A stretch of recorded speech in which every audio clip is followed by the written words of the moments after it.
기도하시겠습니다. 그러므로 내 사랑하는 형제들아, 견고하며 흔들리지 말며 주 일에 더욱 힘쓰는 자들이 되라. 이는 너희 수고가 주 안에서 헛되지 않음을 알미니라.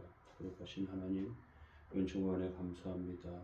하나님의 도우심과 은혜를 통하여 오늘도 승리케 하시고 많은 사람들 속에서 그리스도의 향기가 되도록 주님의 인도해 주옵소서. 예수님의 이름으로 기도합니다. 아멘. 찬송가 91장 2절 찬송 드리시겠습니다.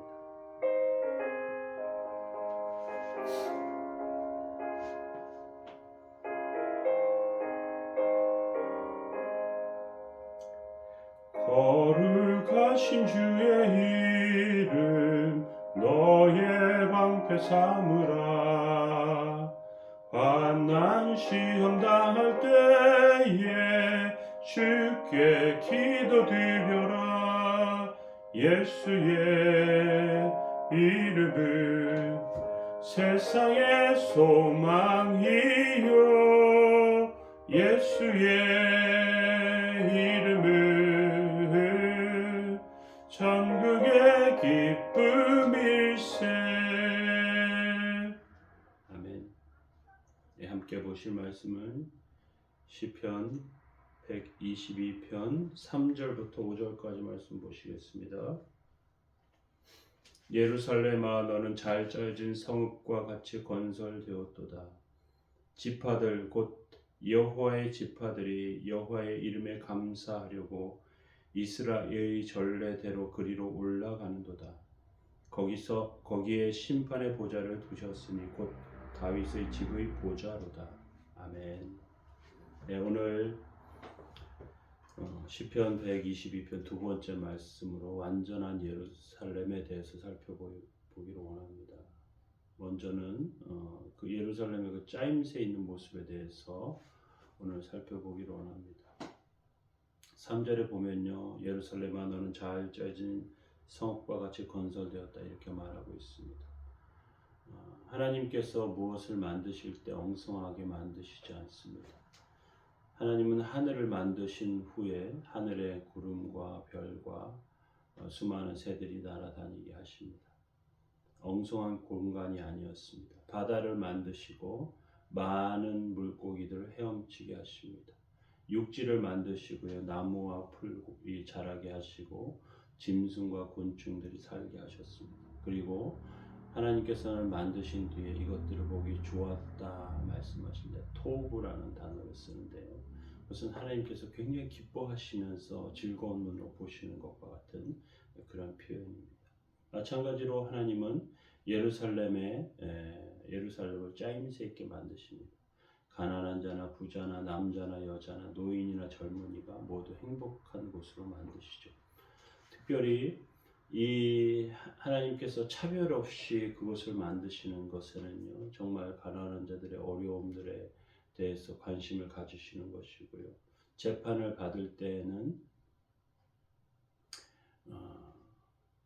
성경에 보면 출애굽기 23장에 보면요, 부자라고 편벽되이 재판받지 않게 하도록 그렇게 말씀하시는데, 그 말에는요, 많이 가진 사람들에게 더 좋은 판결을 내리는 것이 일반적인데, 그런데 가난한 자들을 더 주의와 관심을 가지고 어려운 사람들에 대해서 그렇게 재판을 하되, 서로 어떤 그런 것들이 있을 때 특별히 그 억울한 좋지 않은 올바른 재판이 아닌 잘못된 재판을 하지 않도록 하시는 하나님의 뜻이 담겨 있죠.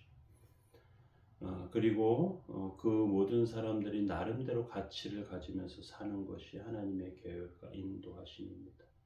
우리 인생도요, 잘 짜여진 하나님의 계획에 따라서 오늘까지 오게 되었습니다. 길을 몰라 방황하기도 하고요, 허송세월을 할 때도 많습니다. 그런데 하나님의 계획 안에 우리 인생이 있다는 것을 우리가 이제 알게 되면, 우리가 어떠한 어려움을 만나도 두려워하거나 당황하거나 좌절하지 않습니다. 하나님은 어려움 가운데도 함께 계시기 때문에 그렇습니다. 하나님께서는 모든 것을 좋게 만드시는, 아름답게 만드시는 하나님이십니다.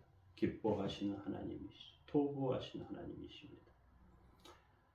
그리고 또 하나님께서는 각각의 색깔을 가진 백성으로 만드십니다. 예루살렘에 와 보니까 다양한 사람들이 있죠. 하나같이 움직이는데요. 기다리다 자기 순서도 있고요. 성전에 예배드리는데 질서와 감동이 있습니다. 4절은 이렇게 말하죠.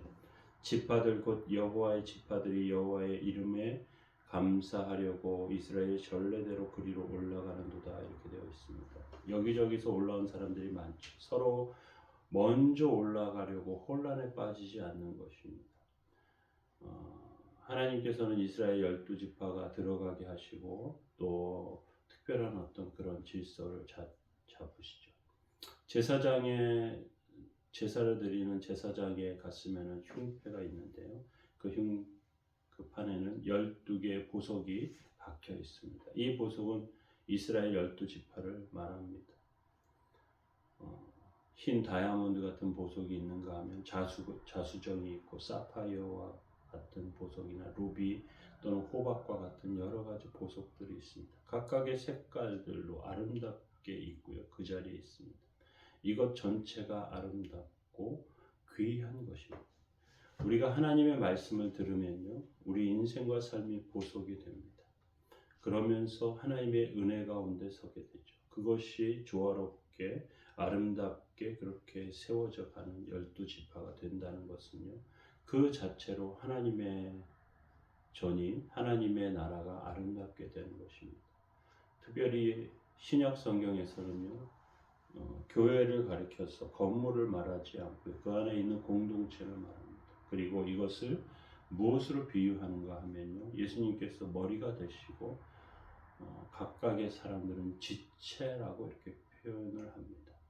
사람이 하나만 아프면 전체가 아파하죠. 가시가 손가락 한 군데에 박혀도 그 손가락 하나 때문에 온 몸이 괴롭습니다. 그것이 지체된 교회의 모습이죠. 그렇게 우리가 하나님의 교회로 아름답게 세워져 가야 하는 것입니다. 또 예배를 통해서 이제 하나님의 말씀을 듣는 것을 말씀합니다.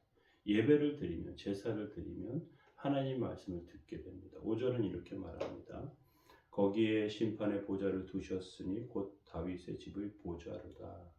이스라엘 백성들이 이제 해결할 수 없는 어려움들을 왕에게 가져옵니다. 특별히 다윗에게 그 말씀을 가져와서 묻죠. 다윗과 사사들, 이러한 사람들, 왕들은 하나님의 그러한 말씀을 생생하게 듣게 되고요. 그리고 이 들은 말씀이 삶에 적용되게 됩니다. 여기서 심판의 말씀은요. 그냥 아는 말씀이 아니라 그냥 하는 말이 아니라 현실에 적용된 말씀을 의미합니다. 우리가 성경을 읽을 때 성경이 그 당시에 말씀을 받았던 사람들이 어떠한 의미로 이것을 받았을까 말씀을 연구하면서 읽게 됩니다. 말씀을 전하는 사람들은 사역자들은 이것에 대해서 공부를 하는데 그 이유는 처음 받았던 사람들이 들었던 말씀을 하나님의 그 말씀 가운데서 하나님의 의도를 찾아내는 것이죠. 하나님의 의도를 발견하게 되면요. 그 말씀을 가지고 우리 삶을 비추어 보고 말씀대로 살려고 힘을 쓰며 했습니다. 하나님의 말씀은 세상 가운데서 놀라운 능력이 있고 하나님의 말씀을 통해서 세상 사람들과 다른 방식으로 또 다른 것들을 주의하면서 보게 됩니다. 그리고 결국 하나님의 말씀대로 되어져 간다는 것을 확신하고 증거하게 됩니다. 세상에서 불의로 아무리 잘 되는 사람도 나중에는 무너지게 됩니다. 우리는 하나님의 말씀대로 살아야 하는 것입니다.